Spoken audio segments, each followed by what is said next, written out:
So down here by their pond, they got a tree down, and I don't think they know it yet, but I don't think they know the tree's down. But I wanted to show you guys. Well, the channel's about what I see and what I go through. So let's.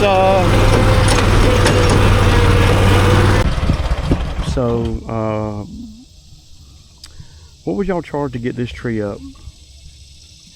I want to say it's probably, you know, it's probably 15-inch diameter, something like that.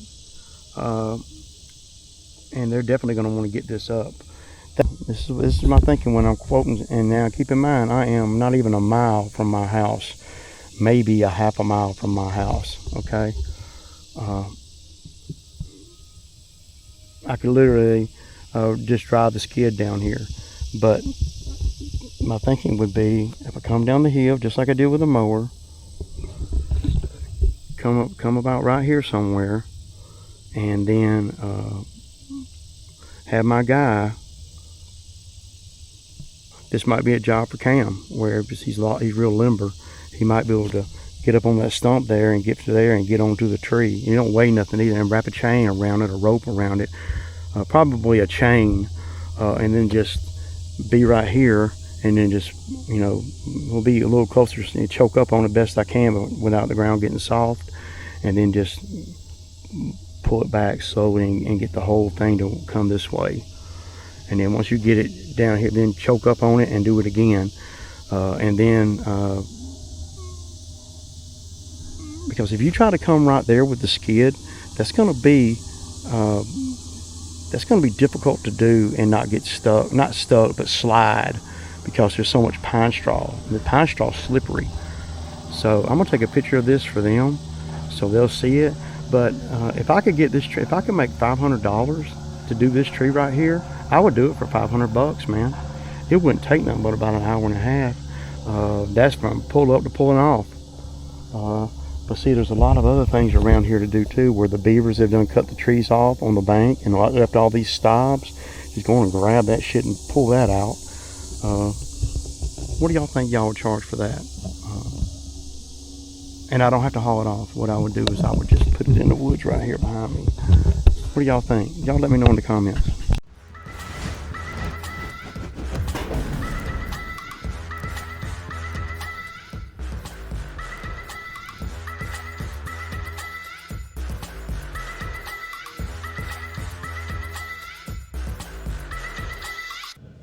Okay, y'all, so we're a little bit different today. I couldn't do an intro this morning because we got started a little bit earlier than normal, and we've already done the two before the HOA, and now Phil is already getting started on his part of the HOA. So I saw Jay's video that he did, and I will say, man, that he's pretty persistent, right? I mean, I think that, you know, like he said, and like I said, you know, maybe I came on a little too strong in the beginning. So, and I think that he's thinking that maybe he did too, right? So we, you know, because at the end of the day, you know, I may come off a lot more intense on the YouTube stuff than what I really mean. And, you know,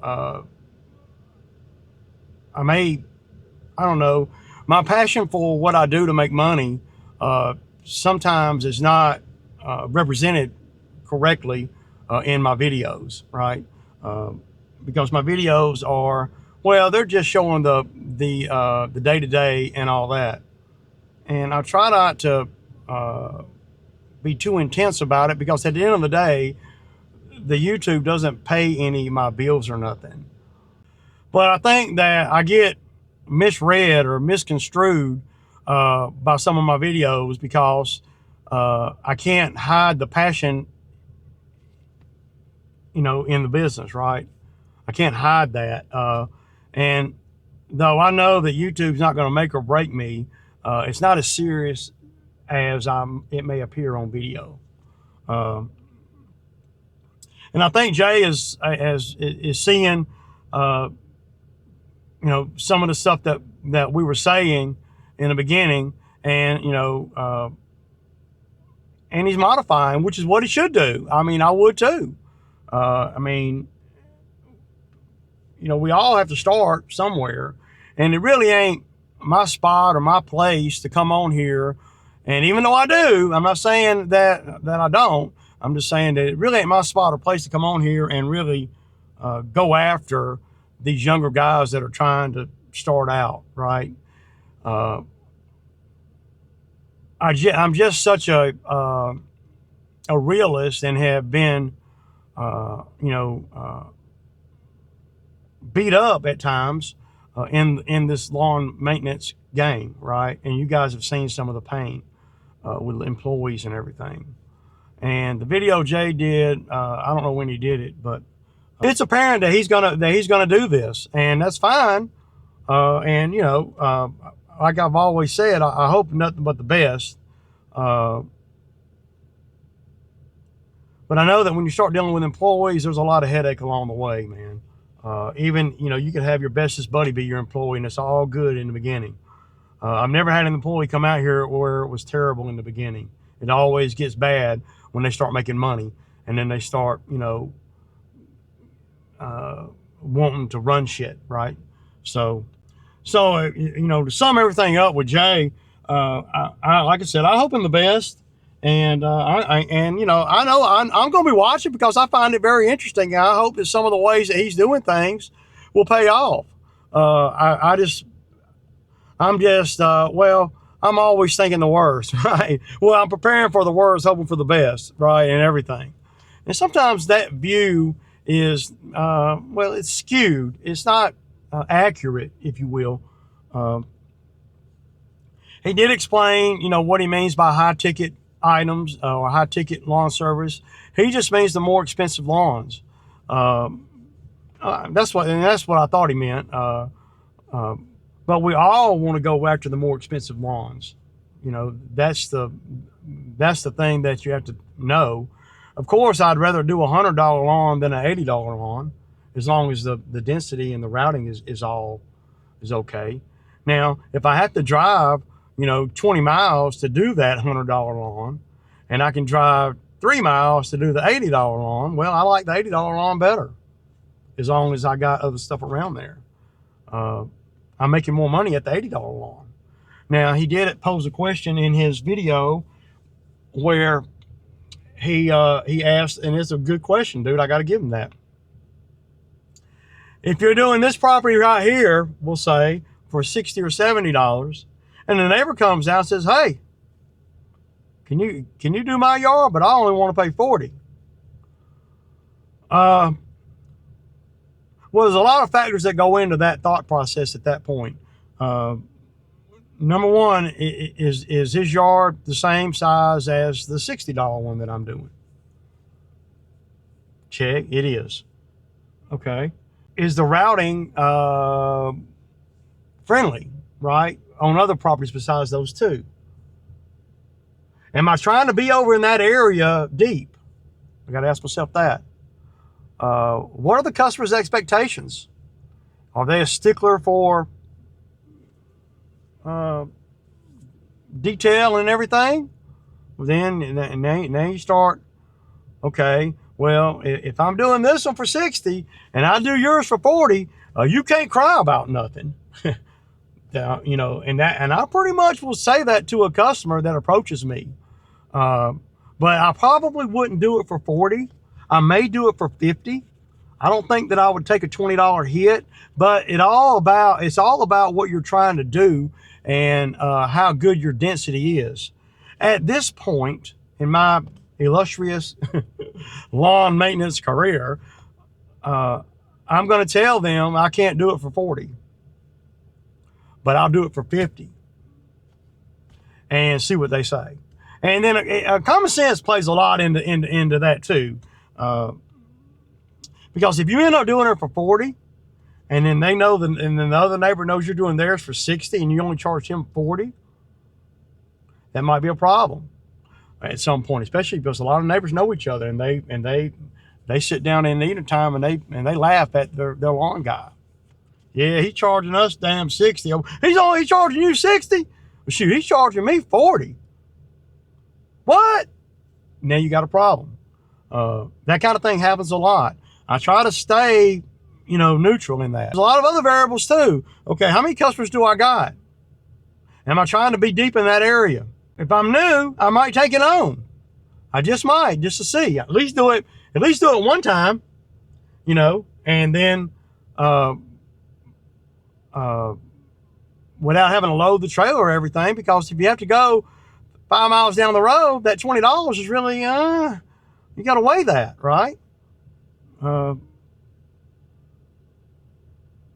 But I know right now at this point, me having all this experience, I wouldn't do it for 40. I'd be at 50 probably. There's so many variables. Okay, so the one that I am doing over there for 60, did I underbid that one?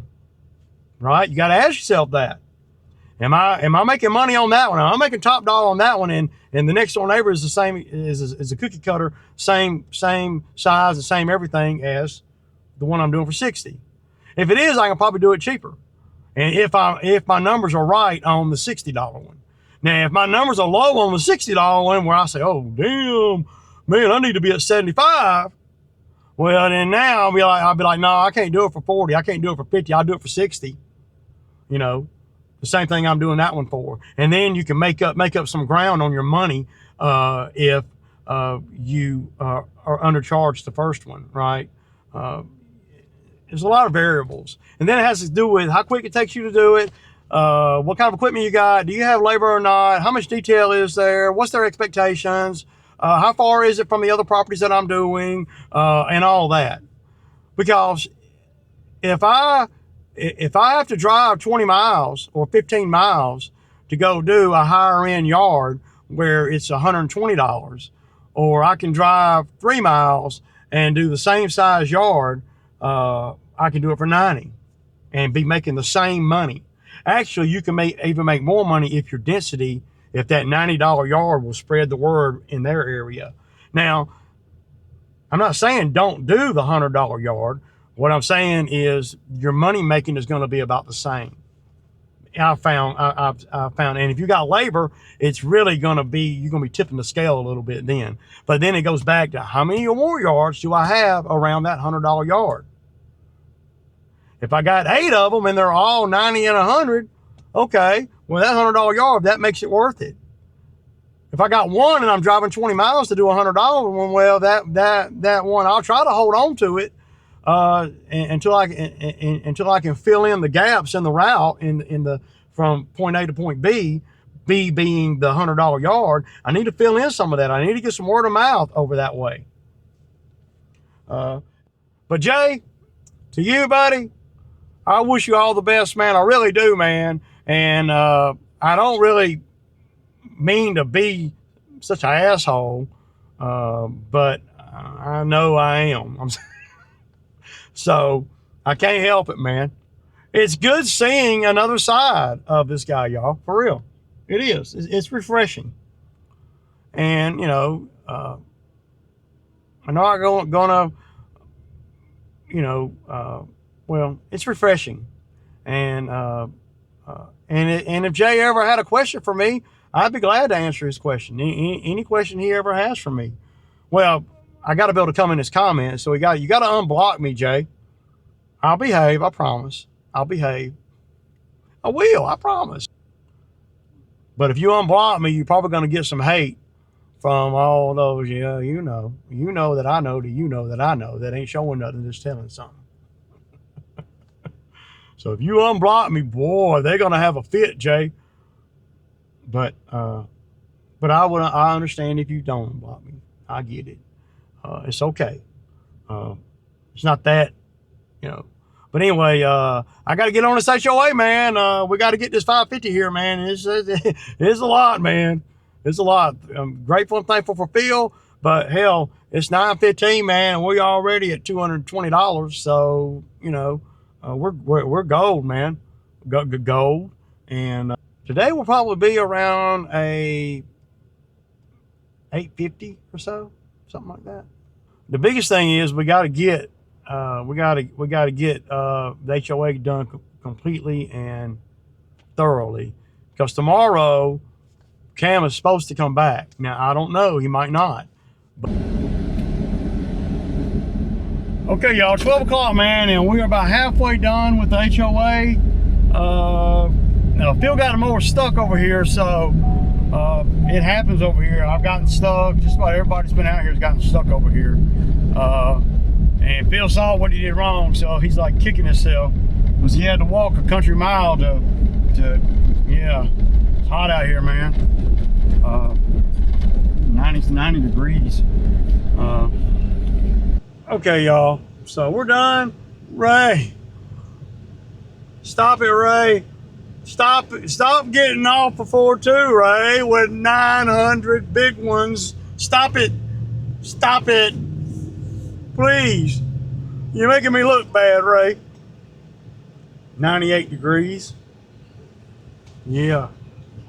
I mean, yeah, not quite 900, but we close to it. And Phil did good, man. Phil, well, one thing I like about Phil is that Phil is, well, he understands that he doesn't know what he needs to know. And he's having to, you know, learn, right? Just like we all have to learn, man. And then on top of that, Phil's got to learn how I do things to where we can make money at it. Because when I bid the jobs, it doesn't matter what you, he, or who, or poo will charge. What matters is when I bid the job, I'm bidding it the way I would do it. Now, whether it's the right way, the wrong way, or whatever, the untypical way, that's the way that I bidded it when I bidded it to make money at it. So the HOA, I bidded it a certain way where I can make money at it. So, but 98 degrees will break you off proper. I said proper, you know. So today we did 5 properties. Yeah. Again, it doesn't matter how many properties you do. It's hard to get a bead on how much. It's all about how much money you're making and what it takes to make that money, time-wise and, you know, equipment-wise and all that. What else I got for y'all, man? So I want to make one thing clear real quick before I get off the video here. I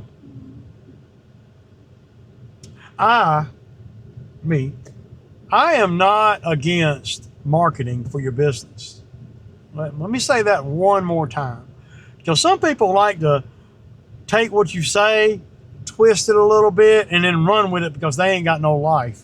They ain't got nothing going on. They ain't doing shit, and they damn sure ain't showing shit. I am not against marketing. As a matter of fact, I'm all about marketing to a certain degree. Now, I don't believe in marketing big bucks when I don't have the capability to do big bucks worth of work. Well, what's big bucks, Ray? Well, anything over about, well, 500 bucks a month, maybe. To me, that's still a lot.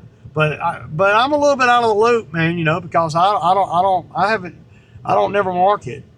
And I wish guys, you know, would stop. Just please stop. And I'm not talking about Jay or anybody in particular. Would just stop trying to say and compare the pressure washing to this line of work. I mean, it's ridiculous to say that it's the same. It's ridiculous to say that it's the same marketing. It's the same thing. It ain't even freaking close. And the more I look at that and talk about that, the more I see it ain't even, I mean, it's 2 totally different planets, you know. But you're always hearing guys on the tube talking about, yeah, well, you know, only my pressure washing business, your pressure washing business is your pressure washing business. It ain't nothing like this shit. It ain't nothing like this. I ain't saying it's better or worse. It ain't nothing like this right here, though. It's harder work, probably. Pressure washing is heavy labor, man. This is just hot. It rarely is heavy labor. Well, when you're a straight G out here, it ain't. You know, because I know what to do. But those are two little things that I want to throw in this video. I'm not against marketing. I just don't believe in marketing and spending thousands of dollars on it when you're a one truck operation and you just started your business. Now, if I had 3 trucks and 6 loyal guys, now we have to market to pay all them folks. But for just, I think you can get away with very minimal marketing and just do what you say and all that.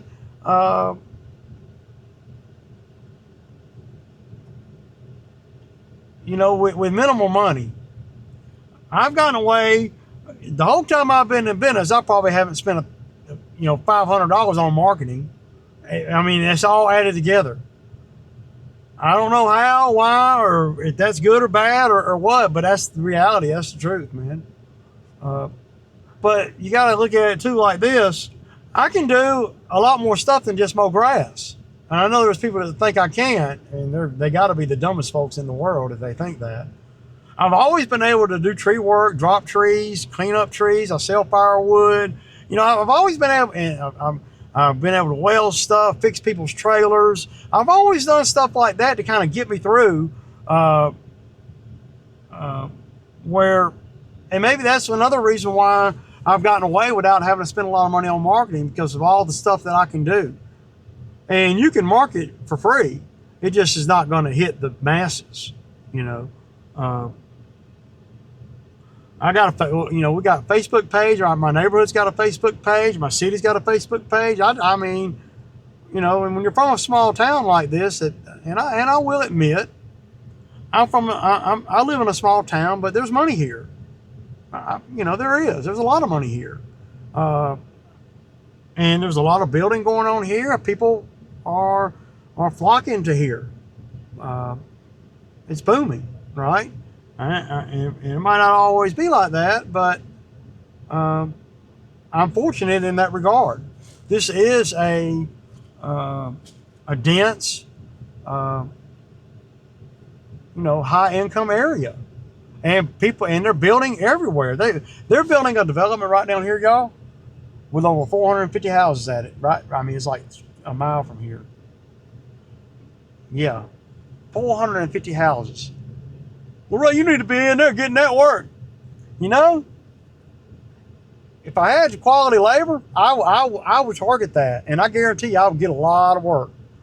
I'd have to go buy some stand-on mowers, but they're small. They're small yards. They're probably $500,000 houses, but the yards are tiny, little bitty gates and HOAs and all that. But if I go down there, if I start a marketing campaign, when they're ready, they're building now.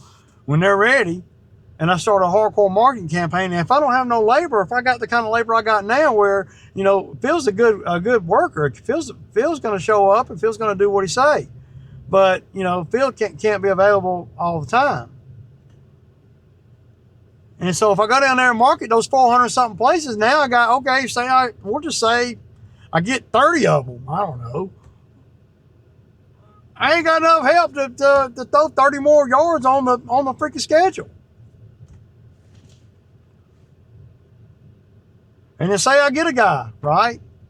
Well, then I got to constantly be dealing with guys, because at that point it's mandatory that I have a guy in the truck with me. Right now, if as long as I got Phil coming out here, I can live without a guy in the truck with me. I can. So that stops me. And there's another reason why I don't spend money on marketing, because the marketing, the marketing might be too successful. Yeah, I know you ain't never heard of that because you don't know nothing about what you're doing. But there is a such thing as your marketing becoming too successful. Then what? I just want to be able to do work and make top dollar everything I'm doing, and be efficient and take on customers that are in my wheelhouse, and not get overwhelmed where it's mandatory that I have this idiot in the truck with me. I mean, now I gotta say so. You get too many. You do too much marketing, and and it's too successful. I said it again, and it's too successful. Now it's mandatory you have this guy in the truck with you, and he knows it. And then what happens if he don't come to work one day? You fire him, and then you got another guy. Then you fire him, then you got another guy. Then you fire him. Yeah, that's exactly why. That's exactly why I don't hardcore market. I didn't market to get this customer here. You know, the new one in my neighborhood. Don't get no better than that. Because most of the ones in my neighborhood, I do for, you know, $70, $65. I've got a couple of 80s in there, but I ain't got no 85s. I'll take it. Guaranteed every 2 weeks. Oh yeah. Right next door to one of the 70s that I'm doing over there. Oh yeah. Oh yeah. And then 2 doors down from another 70 that I'm doing. Oh my God. And it's big open space. It's not a manicured lawn, if you will. There's some, I don't know, it seems to me like there's people that are against doing yards that are not, you know, I don't know,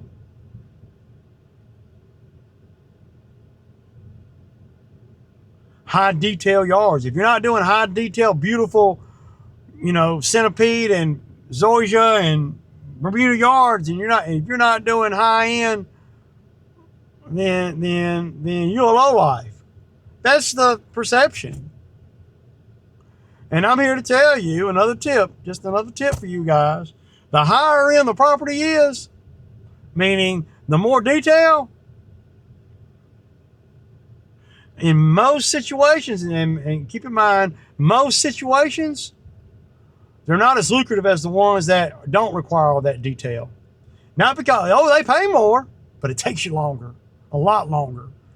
I'd rather go do 2 yards where I don't have to get off the lawnmower and make, you know, just as much or more money than to do 1 yard where I got to edge, weed eat, I got to wait on the check, I got to hope that they like it, can't spray nothing, I got to pick up every stick and every leaf, I got to pull weeds out of the beds. Damn, I don't want to do all that. I want my lawnmowers to do all the work. What the hell? In most cases, those properties, the higher end properties, yes, sometimes they pay more, but a lot of times they don't.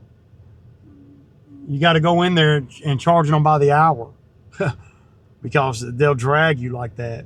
And it's hard to stick and move on them yards. And then if your help starts acting stupid and you continuously going through guys, that's even a bigger headache because he don't know what to do. I run into that on some of the trashier yards that I do, where there is a certain expectation. But don't get it twisted, because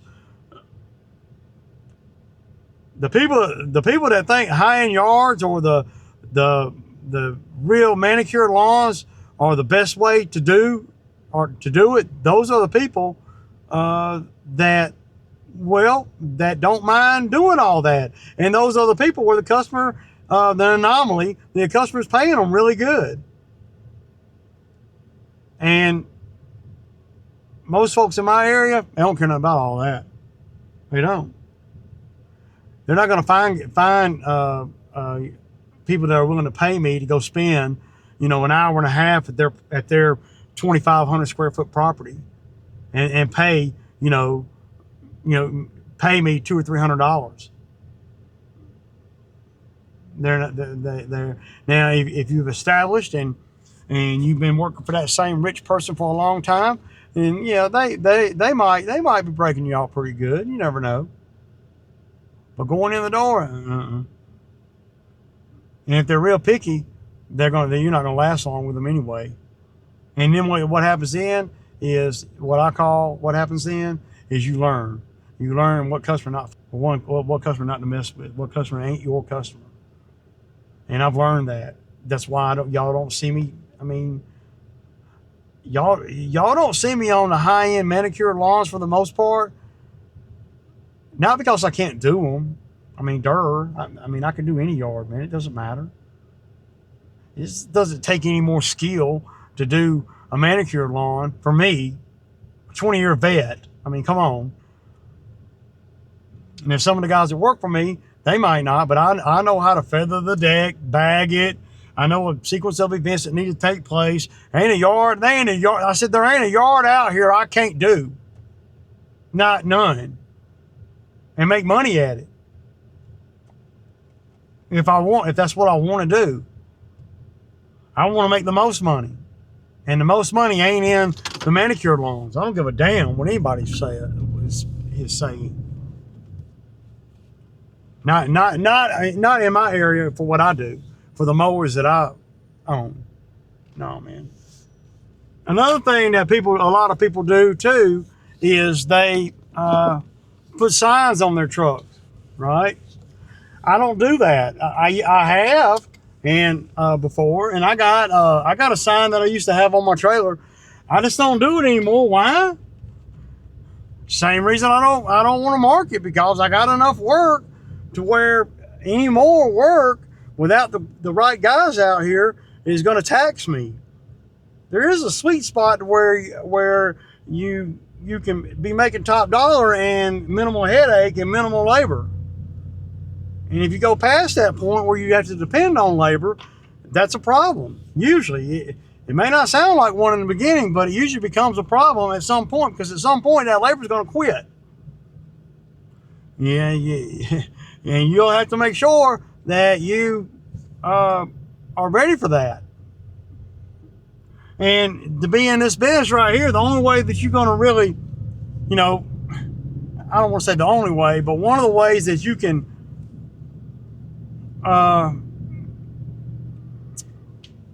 minimize your headache is to minimize your labor. and not everybody, but I know Phil being out here is a temporary thing. I know that. Is that, it sucks. It does. I had a guy like Phil come out here hardcore, I'd break Phil off a piece of the business. Because once Phil learns everything, Phil's going to be a beast, man. He would be a beast. So, and I told him, if that airline thing don't work out for you, holler at me. I'll break Phil off a piece of the business. And he can, Phil is the guy. He is the guy. But, that's what you get when you're dealing with a freaking pilot. You get an overachiever. You don't get the kind of guys that I normally get out here. Phil just happens to be a hungry pilot that's hungry to do things, And most guys that are built like Phil, they are, of integrity and do what you say and do a good job and listen to who's paying you and all that. These kids that come out here, man, they're a dime a dozen, man. I'm gonna pull up to the house though, y'all. This is Ray. Appreciate you guys watching, man. Deuces.